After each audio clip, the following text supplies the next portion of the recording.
जी, हर साल हम यहाँ पर चौधरी बंसीलाल मेमोरियल ट्रस्ट की तरफ से एक कार्यक्रम करते हैं जिसमें जो दादाजी के साथ जुड़े हुए परिवार थे, जो उनको चाहने वाले थे, वो आके उनको याद करें, आपस में एक दूसरे से बात करके उनकी याद ताज़ा करें।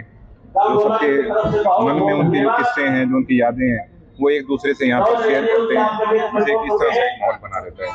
अब जो चुनाव आने वाला है उसको लेकर एक तरह से पूरी तरह से माहौल राजनीतिक में हो जाएगा, तो क्या मानना है जो चौधरी की कितनी तैयारी और कहाँ से है?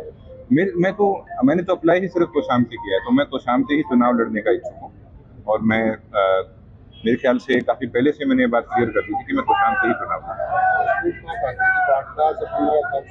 कर रहे थे, पकी पकाई रोटियां वहाँ पर थी, तो बाटला छोड़कर तोशाम का देखा। देखो, मैं भी यही चाहता हूँ कि रोटी खुद बना के मैं खाऊं। पकी पकाई रोटी जिसको मिलती है उसको रोटी की कीमत नहीं पता होती। ये मेरे ख्याल से तोशाम में भी सब इस बात को जानते हैं। जिनको पकी पकाई मिल जाती है वो कहीं ना कहीं जो वर्करों की और साथियों की इज्जत करने से चूक जाते हैं। बारडा के जो साथी हैं, भाई हैं, मेरा उनके साथ लंबा साथ रहा है, संघर्ष हमने साथ किया है, तो वो तो मेरे भाई हैं ही। तो तोशाम हल्का जहाँ मेरे दादाजी का हल्का है, वहाँ के भी जो युवा साथी थे वो मुझे बुला रहे थे, मेरे साथ मिलकर आगे चलना चाह रहे थे। उनको आगे भविष्य के लिए एक युवा भाई, एक साथी, अपना भाई वो ढूंढ रहे थे, जो मेरे में वो देख रहे थे। मतलब एक सबसे बड़ी बात होती है कि अगर श्रुति चौधरी तोशाम से आगे तो भाई बहन का आपस में आमना सामना होगा, कितना सही मानते हैं? देखो, ये चुनाव है।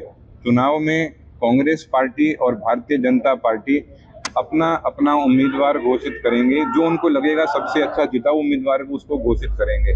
तो इसके अलावा इस चीज में किसी दूसरी तरफ मैं देखना नहीं चाहता, मैं सोचना नहीं चाहता। क्या मानते भाई बहन के अगर आमने सामने होंगे तो किस प्रकार अलग से सामाजिक तानाबाना उस तरह से दूर रहेगा? मैं तो एक ही बात जानता हूँ कि मैं कांग्रेस पार्टी का प्रबल उम्मीदवार हूँ। मैं हर किसी को एक बात कहता हूँ, भाई मेरी बहन है उसका मान सम्मान करो, पर मैं उम्मीदवार वो हूँ जो ये काम यहाँ काम करना चाहता है, जो काम का इच्छुक है, जिसके ऊपर कोई थोपा नहीं जा रहा कि करना है तुझे खड़ा होना है। मैं अच्छे तरीके से यहाँ पे काम करना चाहता हूँ और सबको मेरे पे भरोसा है कि मैं करूँगा। और साथ के साथ मैं हमेशा एक बात जरूर कहता हूँ कि मेरी बहन है उसका मान सम्मान को टक्कर दे पाएंगे? देखो, ये चुनाव जनता और बीजेपी के बीच का है, ठीक है।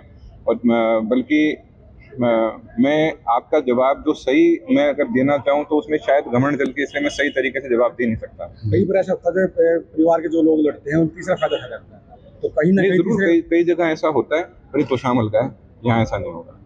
आज सीएम की रैली भी है तोशाम में, मैं कह रहा हूँ, और यहाँ पे एक भूतपूर्व सीएम और हरियाणा के निर्माता का जन्म दिवस के उपलक्ष्य में ये फंक्शन है, और यहाँ वहाँ से ज्यादा भीड़ दिख रही है। पूरी ताकत लगाए हुए सीएम आ रहे हैं, बार बार केंद्रीय मंत्रियों को वहाँ पर बुलाया जाएगा, तो लगता है कि टक्कर होगी काफी। मैं ये कह रहा हूँ, मैं यहाँ से जीतूंगा। वहाँ से भाई सीएम आ रहे हैं, माननीय मुख्यमंत्री हैं, माननीय, और भाई देश के मंत्री भी वहाँ आएंगे बिल्कुल, पर मेरे साथ में चौधरी बंसीलाल का वर्कर खड़ा है, तो चौधरी बंसीलाल का वर्कर है वो इन सब पे भारी पड़ता है। काफी कैंडिडेट है तो काफी लोगों ने अप्लाई किया है। बिल्कुल बिल्कुल। तो क्या मानते हैं अगर वो मुझे इस चीज का पूरा विश्वास है कि मुझे टिकट मिलेगी, और मुझे इस चीज का पूरा विश्वास है कि कांग्रेस का एक एक कार्यकर्ता और एक एक उम्मीदवार जिसने टिकट के लिए अप्लाई किया है, वो टिकट मिलने के बाद जिसको टिकट मिले उसका पूर्ण समर्थन करेगा। भूपेंद्र, लोगों का आरोप है नेताओं का कि भूपेंद्र हुड्डा चुनाव के समय तोशाम में अब तक कोई रैली नहीं देखने को नहीं मिली है, तो क्या मानते हैं आने वाले समय में जो आ सकते हैं? देखो, हाँ बिल्कुल आएंगे। और दूसरी बात, में यहाँ पर आ भी चुके हैं, बीच में इधर यहीं पे इसी जगह पर आके उन्होंने संबोधन भी किया था। और साथ के साथ मैं ये कहता हूँ कि इससे पहले जो स्थानीय विधायक थी, मेरी चाची जी थी, सब जानते हैं उनका, और आज भी वो हुड्डा साहब के बारे में अपने कुछ चीजें बोलती हैं, तो इससे ये बात साफ दिखती है, लोगों को पता चलती है कि कहीं ना कहीं इनके आपसी संबंध, राजनीतिक संबंध ठीक नहीं रहे थे, और शायद इसी कारण एक दूरी बनाने के लिए बोला, क्योंकि जो स्थानीय विधायक बुलाएगा तभी मुख्यमंत्री अपना प्लान बनाता है उसी हिसाब से। तो इसलिए मैं इस बात का विश्वास दिलाता हूँ मैं जनता को आपके माध्यम से, कि जैसे किसी गांव में आप सरपंच के साथ में सींग फंसाकर अपनी गड़ी पक्की नहीं करवा सकते, उसी तरीके से विधायक को भी जो प्रदेश का सरपंच है, जो कि मुख्यमंत्रियों के साथ बनाकर और इज्जत से काम करने, तभी विकास होता है, हम कराएंगे। जो उन्होंने तो आरोप लगाया कि भूपेंद्र सिंह हुड्डा की राजनीतिक हत्या करना चाहते थे। क्या ऐसा ही खेल अनिरुद्ध के साथ नहीं हो जाए? देखो ऐसा है, जिसके भाग में जो लिखा उसको मिलेगा, समय से पहले और भाग्य से ज्यादा कुछ नहीं मिलता भाई।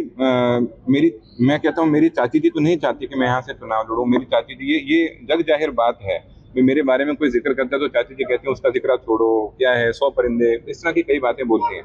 तो ये लाजमी है कि मतलब आज के दिन वो बीजेपी में गई हैं तो ऐसा वो सोच रही हैं, पर मैं साथ ही साथ में आपके माध्यम से मेरी चाची जी का धन्यवाद भी करना चाहता हूँ। भारतीय जनता पार्टी में जाकर उन्होंने मेरा राजनीतिक कद इतना बढ़ा दिया जो मैं शायद अगले 2 साल मेहनत करके भी नहीं बढ़ा पाता। देश दुनिया की हर खबर सबसे पहले देखने के लिए फॉलो करें Dainik Savera TV, YouTube, Facebook, Instagram, X और व्हाट्सएप चैनल पर।